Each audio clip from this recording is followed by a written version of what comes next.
Thumbs up if you're in the room. How many of you have ever heard someone say something to you and it just wrecked you? I mean, once you maybe they said it to you, maybe it came through the grapevine, but you're just like, I can't believe. Anybody?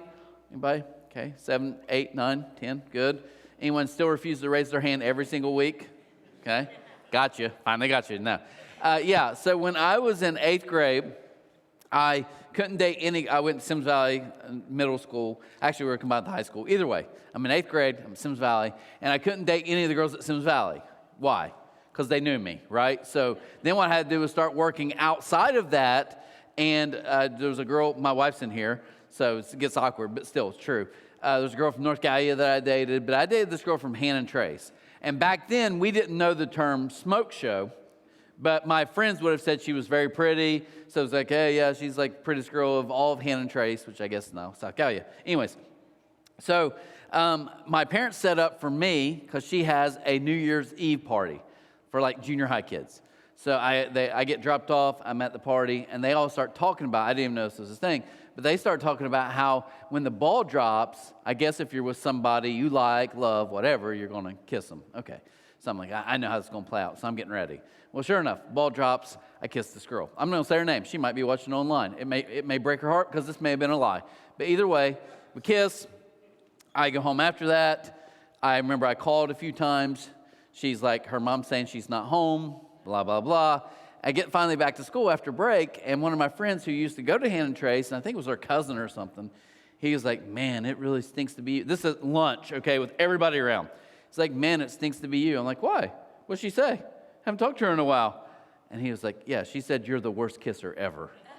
Said that. And like everybody around me, like your friends, guys are just like, ugh, right? But then I can tell girls like didn't want any part of that. Well, fast forward about 20-some years ago, because I've been married 22 years now. About 22 years ago, I'm at the Lawrence County Fair where all great love happens, right?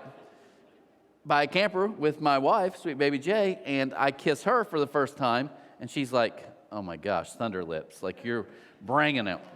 Now, that's a weird story. So why am I telling you guys this? Because this is actually true. What I've learned, and this is what I want you to hear today as we get into week 7 Epic Life, a lie believed as truth, and it was a lie, Miss Mooney, right?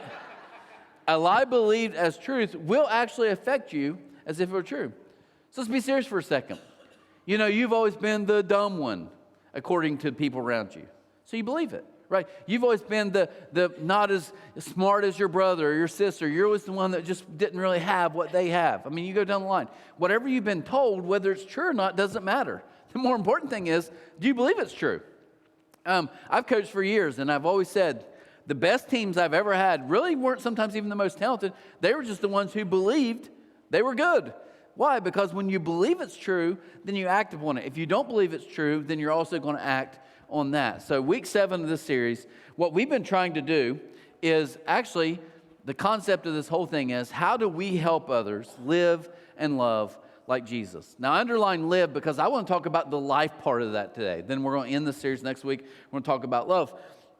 But as we talk about how do we live, okay, and I got a question. I want you guys to really, if you don't pay attention the rest of the time, just hear this. Honest question. Would you like to live with less stress, less anxiety, less worry, less fear? Would you like to live with more joy? Joy even maybe when things around you aren't that great? Would you like to live with more freedom? Where you could honestly say, you know, I don't know why I have peace right now, but I do. Everyone around me is saying that I shouldn't.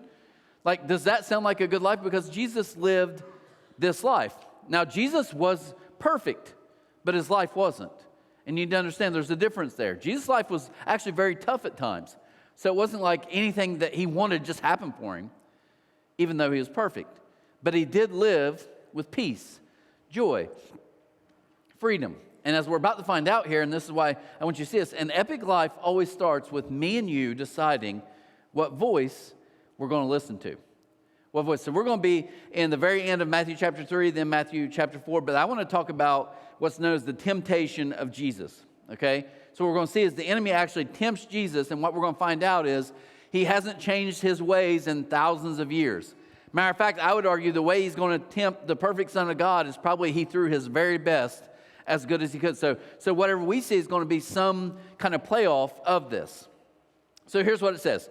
It says in verse 16 of Matthew 3, Jesus is just about to be baptized. It says, after his baptism, as Jesus came up out of the water, the heavens were open, and he saw the Spirit of God descending like a dove and settling on him. And a voice from heaven said this, get this, "This is my dearly loved Son, who brings me great joy." Jesus, this is the first time we get actually an audible voice kind of from God to his Son. What's the first thing he ever heard? "This is my dearly loved," man, I love him, and he brings me great joy. Well, the Bible didn't have, obviously, chapters and verses. We've added that since then. But we're going to realize, so he has this great moment where his identity gets established. So I want you to see this identity triangle, okay? This is kind of the concept for you today, the identity triangle. This question is, I'll move so everybody can see it. Where do I find my true worth, satisfaction, and identity? And I'm going to argue this morning. I don't care if you're in middle school. I don't care if you're fourth grade. I don't care if you're 104. Until you establish this question, where do I truly find my worth? Where do I truly find satisfaction? Where do I find my identity? Until you figure this out, and I've had to learn this the hard way over 20-some years, until I get that right, nothing is going to ultimately be right. Yeah, I can manage. Yeah, I can survive. Yeah, things are pretty good. But until I get that concept, nothing else truly works. So Jesus gets baptized. John the Baptist brings him up out of the water, and he hears this, "This is my dear loved Son. He brings me great joy. I love him so much." That's what he hears. Then it says, very next verse, "Then Jesus was led by the Spirit into the wilderness." Wait. I thought this was a good moment. I thought it was a happy moment. What's happening here? What we're seeing is, I can be doing the right thing and still struggle. Okay, I think this is what gets a lot of us. We're like, but man, I just keep trying to do the right thing, and it's not working right now. Just because something isn't working isn't the perfect sign that you're not doing what you need to be doing. He gets baptized, he comes up, it's a great thing, and next thing you hear is, led by the Spirit in the wilderness to be tempted there by the devil. For 40 days and 40 nights he fasted and became very angry. During that time the devil came and said to him, and this is the point, it's underlined in my Bible. Baptized comes up, what does God say? "This is my Son who brings me great joy." Look at the very first question from the enemy. Wait, what do you mean if? I was just told. No.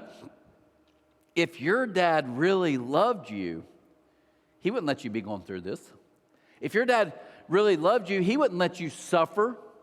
You were led into the wilderness. If you are the Son of God. What's he doing? He's challenging his identity. So what I want to share with you today, we're going to see in the story, I think it's so profound. I'm telling you, if you get this, it can be so helpful in life. Here are the three areas we're about to see: approval, appetite, ambition. What are those temptations?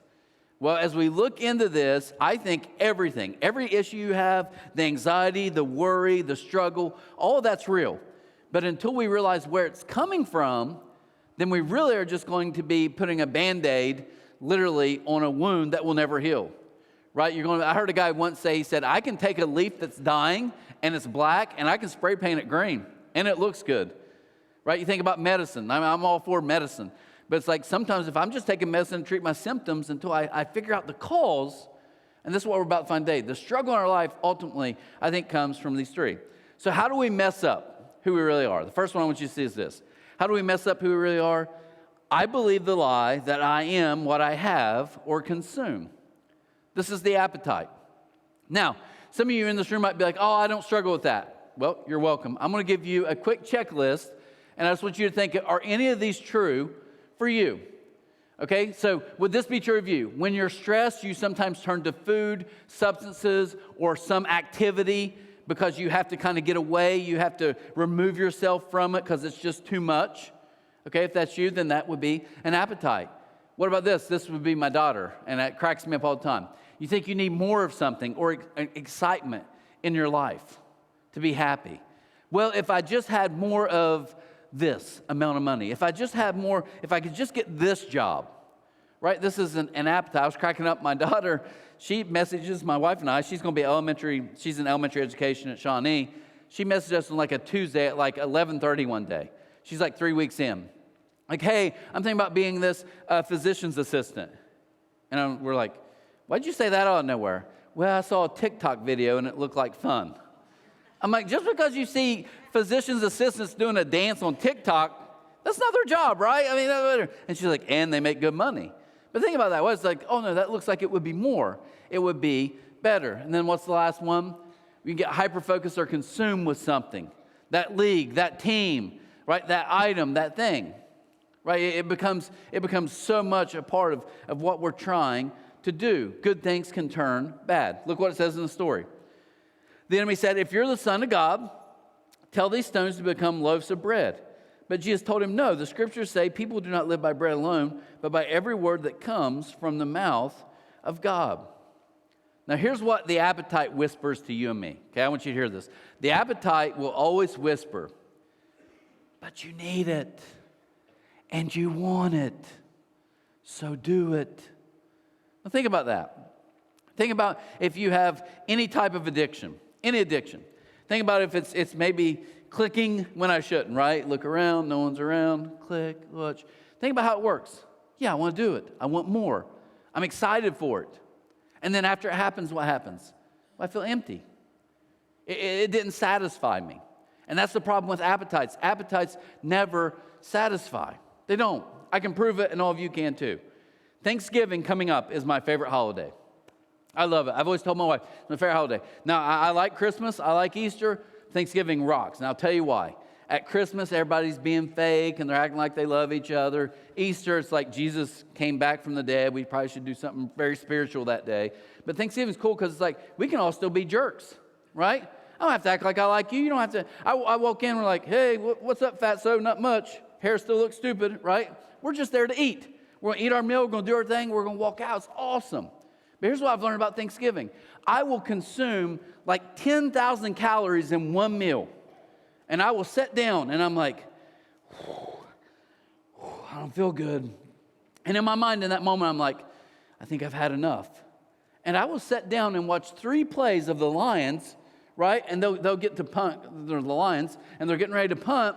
And in the middle of them punting, you know what I'll say? Hey, is there any more of that pumpkin pie? Do we not? Have you ever ate so much you're like, I could not eat another bite, I would die. And give it an hour and you're like, I'm kind of hungry again. Why? Because appetites are never satisfied. Here the enemy's like, if God loved you, he would want you to do this. It will make you happy. And Jesus is like, no. I'm never going to be fulfilled with anything outside of God. If we don't learn that valuable lesson, we're going to chase so many things. And you know, good things can be bad. Food for some of you may be an outlet you literally chase. It's an appetite that you have to fulfill. And not that food's a bad thing. It's just like you don't need to be unhealthy with the way you approach food. Think about this. Some people I know in churches, you know, the drinking thing. I mean, there's people we probably stand right now and I'll kill you. Know, other people are like, dude, what's the deal? Whatever. But let's say this. What if we all came to agreement? You know what? They say a glass of wine every night is good for you. Some of you are like, I know you're losing your mind. But let's say they do. Okay, do it. But is 35 glasses of wine a night good for us? No. Well, why am I doing that? Either because I think, well, because more makes me happy, or I'm trying to get away from something. I'm trying to escape. Right? That's appetite. Appetite says, I am what I have or consume. It's not how it works. Look at the next one. The next one is approval. This says, I am what people think about me. I am what you or others think about me. Here's a checklist, real quick, just in case if you notice you're not. Number 1, do you have trouble setting boundaries and can feel taken advantage of? I don't know what. They just keep asking me to do more. Well, don't do more. Well, I have to. Why? Or they'll get mad at me. Right? See where it's going? What about this? Sometimes you feel like your self-worth depends on what others think about you. I'm having a terrible day. Why? Some people at work said, okay, maybe take it in. Maybe you realize there's some truth to it. But that doesn't define who you are. I see this in my wife. I can call her out because she's behind the camera and I have the mic. So I can say this. Feel guilty saying no to others and can be guilted into doing things. Since we've been married for 20 plus years, I've learned a few things. My wife, amazing family, amazing. I'm telling you, they're rock stars. But one thing's interesting to me because my family doesn't operate this way. They're very guilt-driven. And it's not bad. It's just their operating principle. So what it means is, because I think it's also 3 girls, so, you know, they probably operate different than 3 boys. But I'll hear so much, you know, be like, hey, you know, I talked to Mom, And, I don't know, she just seems sad. I mean, no pressure, but boy, it sure would be nice if someone went to see her. Maybe you, right? And I hear that, maybe because maybe that's how normal families should be. But because my family's such jerks, I'm like, what? Like, my brother never calls me and says, hey, our other brother's sad. Well, what's his problem, right? I don't know. He just doesn't seem happy. Maybe you should go see him. Yeah, he'll be all right. He's a grown man. Let him take care of himself, right? Hey, your mom and dad doing okay? I just saw them like 4 weeks ago. They're fine, right? Completely different. But my point of that isn't whether that's right or wrong. It's just you have to look behind the thing, and it's guilt. I just feel guilty. Why are you doing? You don't have to do that. Yes, I do, because I feel guilty. Why? Because people's opinion of me matters so much. I've even seen the flip side of this, and talk about this at 9:30. I've watched people that won't do anything. They won't step up. And you'd be like, oh, that's not a people pleaser. It is. Because you're scared to death you'll fail or someone will think you're not good at something, so you never do anything. Still approval based. Look what it says, verse 5. Then the devil took him to the holy city. So this is a huge festival in Jerusalem, people everywhere. He literally takes him to the highest point of the temple. And the enemy said this. Again, notice this. If you're the Son of God, jump off. Now what he's about to argue is pretty smart. He says, for the scriptures say, God, will order his angels to protect you. They can't let something happen to you yet. So they will protect you. He says, then they'll hold you up with their hands so you won't even hurt your foot on a stone. Jesus responded, the scriptures also say you must not test the Lord your God. What's happening here? Enemy takes him up to the highest point of the temple. And they're literally up there and he's like, just jump. What? You know God will not let anything happen to you. And when you jump, you know what's going to happen? You're literally going to go airborne, no parachute. You're going to get about a foot off the ground and just hover. And when you hover, you know what's going to happen? Everyone's going to lose their minds and they're going to cheer for you. Because God, Jesus, most people don't even think you're actually the Son of God. They don't. I'm not sure I believe it. But prove it. Prove. Approval is me trying to prove something to you. That's what he asked him to do. Live in this world of approval. Talked about this last few weeks, and it's a phrase that's always mattered to me, but here's the thing I want you to really hear today. If you live for people's praise, I promise you one thing, you will die by their criticism. If you live for someone to tell you how great you are, or I cannot feel good unless people are happy with me and they like me, then you're going to die when they turn on you. And they can. Some of you in here know that really well. People will turn on you. People will even do things that seem nice in the moment, but it actually is not nice at all. And sometimes I try to teach my kids this, sometimes the people you think are your enemy, because maybe they're challenging you, actually might love you more than everybody else in that group. Because they love you enough to speak up when everyone else is just like, let them fall. Right? It's approval. It's that fear of somebody else. Why don't I speak up? I don't want you not to like me. Right? Approval base. What's approval whisper? But you'll be loved and liked, so seek it. Seek it. No, they'll like you. There was a few years back, my wife made a post online. I hardly ever on Facebook, unless there's really some good scoop, right? You hear some good like high school football trash. Let me see what's going on here. I'll look at this, whatever. But I remember a few years back, my wife made a post, and it was about our kids, like in junior high or something. And in the middle of that, she made the post, and I'm reading the comments, and they were so nice. So nice. And those of your parents know this. Whether we want to admit it or not, when someone compliments my kid, I feel just as good. It's like they're complimenting me. I'm sure grandparents are the exact same. It's like, it feels awesome. So they're just complimenting, hey, they're good kids, da-da-da-da-da. I mean, I like this. It's okay. Celebrate. I'm proud of my kids. But then here's what happened. I noticed the next day, I go back, and I'm starting to look. And it caught me right in the moment that I was thinking, I'm like, what am I doing? I'm not celebrating my kids. I'm wanting to see who likes my kids. Right? Approval based. No way to live. Now, I struggle with the verse 2. I'm sure all of us struggle with all these somehow. This is the big one for me, the last one. This is where I truly struggle. Ambition. This lie says, I am what I accomplish. My value comes in what I achieve every single day. Now, how do I know? Let me give you a checklist. I can check these. My wife's in the back. She'd laugh at this. I should put check marks on this page everywhere. Would be willing to win at all cost. Notice I put all cost. Here's what I would say. A guy told me once, and I thought that was the best advice I ever heard. He said, hey, if you're not cheating, you're not trying, right? We're trying to win. That's why we do. Why do you play the game? Because I want to win. It makes no sense. And I was talking to Alicia, our Cross Kids director, just this past week, and I said, as I really think about winning, here's the struggle for me. In my mind, it's like, even at this church, I want to get everybody on the bus, on the right bus, in the right seats. I want to get us rolling. We know the target. We're going 100 miles out there. And I said, but here's my dangerous part.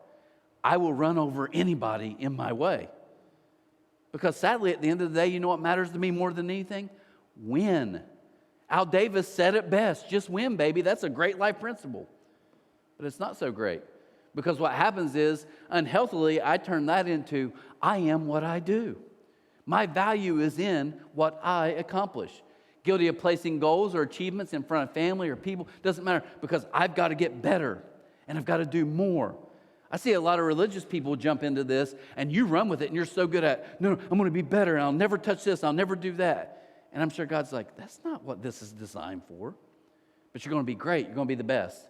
And then here's one for me, constantly comparing and measuring yourself to others. I want to keep scoring everything I do.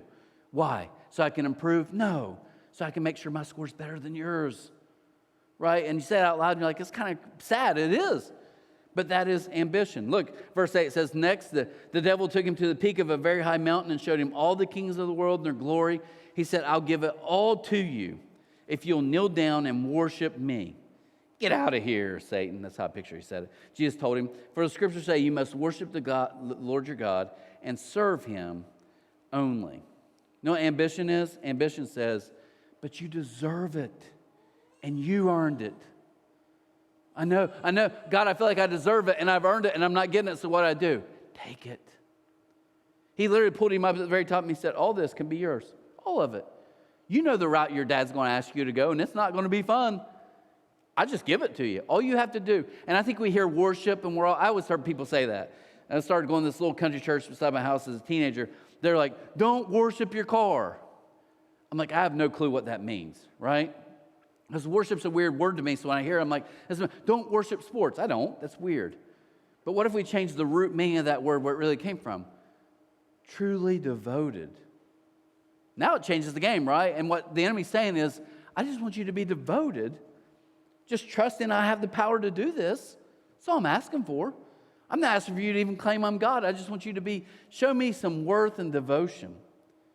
So I ask you guys a question. Where's your worth?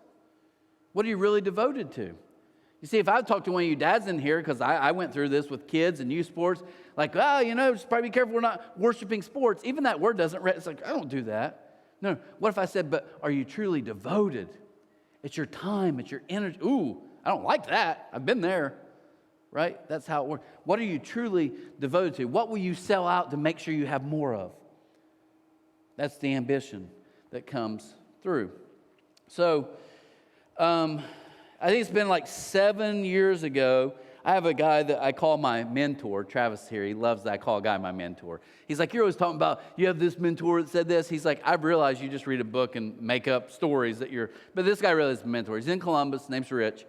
And about 7, 8 years ago, I don't know how long ago it was, he said, I want you to take 6 weeks off in the summer. Like, I can't do that. Kids, stuff, he said, I'm telling you, you need to get away. It's just good for you. He said, you are going to burn out. I've watched you. I know how you work. Get away. So didn't love it.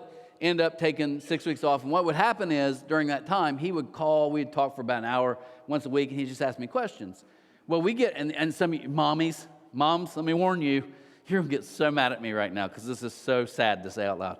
We're in the middle of like week 3 talking. We're on the phone, and he starts asking about my family. It's good. They're good. Kids are good. They're maybe in junior high, 6th grade at this time. They're good. Things are good. Okay. And he starts kind of pushing me on like kind of how I was raised and how I did things. And I messed up the comment. I was like, I do struggle telling my kids I love them. Silence. Didn't say anything.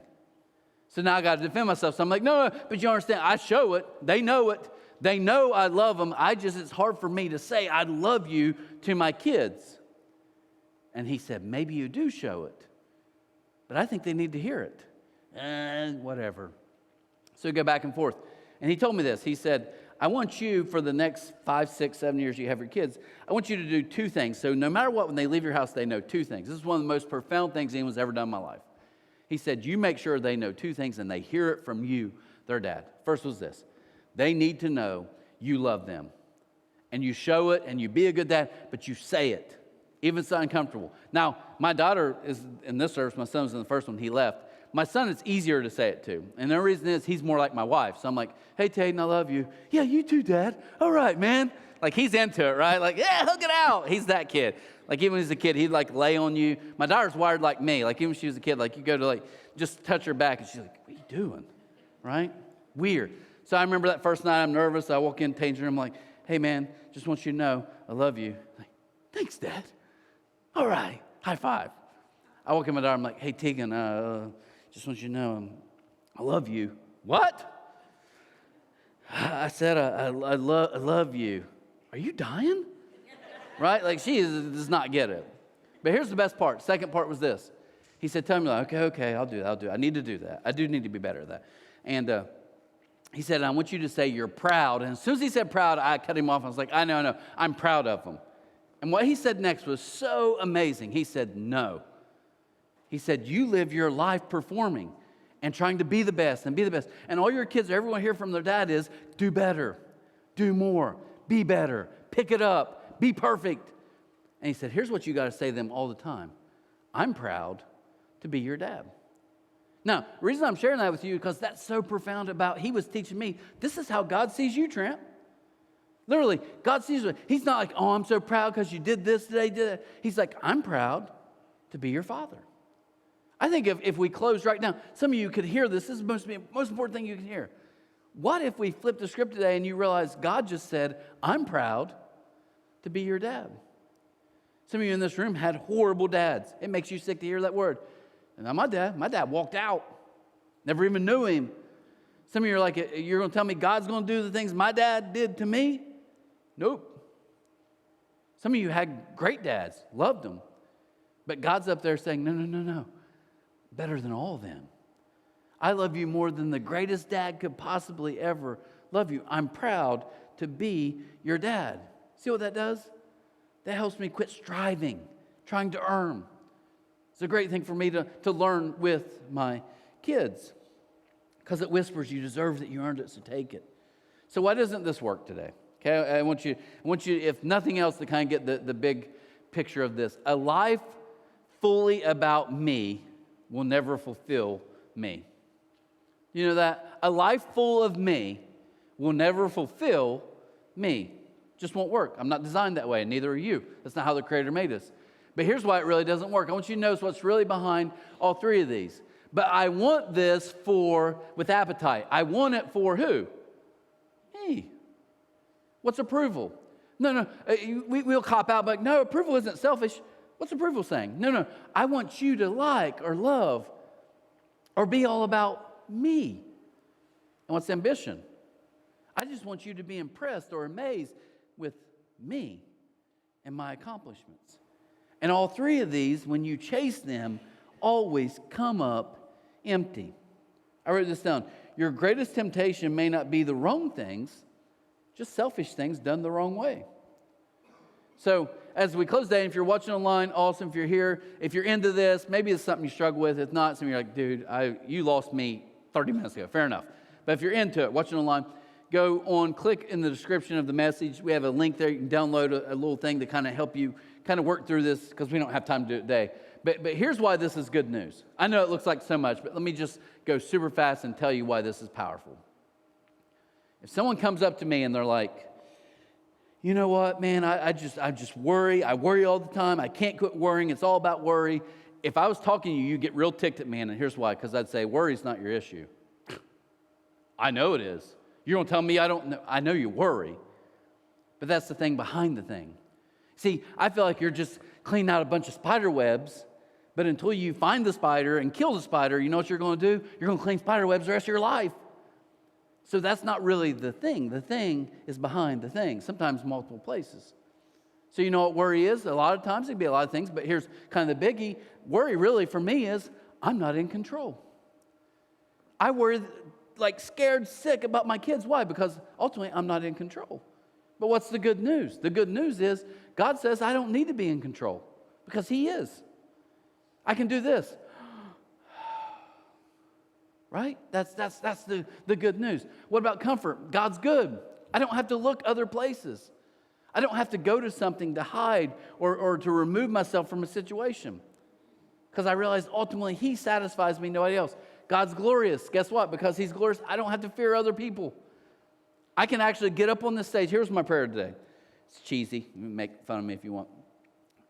My prayer today was, I hope when I walk away from here, not that you're like, hey, I like that. My thing was just remove your opinion from me. Who cares? And just say, God, hopefully I can help these people. Why? Because that's the good news. I don't have to fear any of you. And the last one, I don't have to prove myself to one of you in this room. Why? Because I already understand my identity with God. So I was getting my hair cut Friday at the barbershop and talking with a guy, and he starts telling me a story about his son. It was a crazy story, and it was, long story short, it was like just couldn't find him for hours. He was freaking out. He was losing his mind. And he's telling me this story. And what's cool about the guy telling me the story, he's a farmer, a guy's guy. Like, he's not, I'm just saying, like, truly, like, make fun of all of us, cut us down in this room. But he's telling me that story. And when I got my hair cut and finished, and I look up at him, and I noticed his eyes literally were like glassy. Like, and I'm not saying he's crying, he broke down, none of that. But I could tell in his eyes, like, it really, even talking about it from 2 years ago, got him so emotional. And the reason I'm closing with that is because I want you to hear, he's probably a great dad. Awesome, proud of him. But I thought, if we really knew how God the Father felt about us, it would change everything. Every struggle, every issue, every anxiety, everything that I need to do to perform so you like me, I'm like, I don't need that. I don't need that. Now I get to live in a freedom that's unheard of. I literally don't have to go around chasing your likes and your approval. I don't have to go around looking for more to fulfill me and make me happy. Like I said, it's like, well, you know what, Trent, I just enjoy doing this. Do it. Do it. Does it control you? No. Then do it. I have no problem with that. I mean that. But here's the thing. What if it does?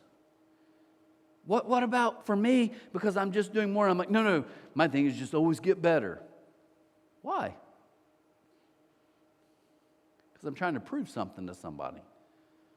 You see, here's the beauty. Once we get all this right, I get to live freely where I enjoy all the things God gives me. He gives me more money, I get to enjoy it. Doesn't define me. I'm all thankful for it. Here's the best thing. When I get and people come to me and say, hey, I really appreciate you did this or said this, I get to just enjoy it because I'm not living for that. It's just a gift. How about this? I achieved something and I get to step back and be like, I'm excited God used me to do that. But that's not why I'm here. It doesn't define who I am. Now, I know maybe none of that's making sense. But here's what I want to do as we pray today. If you would just join me for a second. Okay, let's just close our eyes. I want to ask you, those of you online, you can message us privately, or you can even put in the comments. But this morning, as we get ready to walk out of these doors, I want to challenge you. Do you struggle? Are you struggling? Are you feeling the pressure, the anxiety, the fear? And here's the good news this morning. I never heard this growing up one time in my life. No one ever just exactly explained to me the life Jesus is allowing us to live is beyond anything we can imagine. I don't have to worry and stress because I realize I'm not in control anyways. I don't have to keep trying to find more and more stuff to fill me, to make me happy. Because I realize there's only one thing that will truly satisfy me. I don't have to constantly be afraid of what you or others think about me. And I don't have to prove myself to anyone because I'm already approved. Think about that for a second. Breathe that in for just a second before we leave today. I am so loved by God. You even can replace your name in the story. Maybe that's something you need to do this whole week. Maybe that's your homework assignment. Here it is. You take that story, read it back through, but instead put your name in there. This is my son, Trent, who I love and brings me great joy.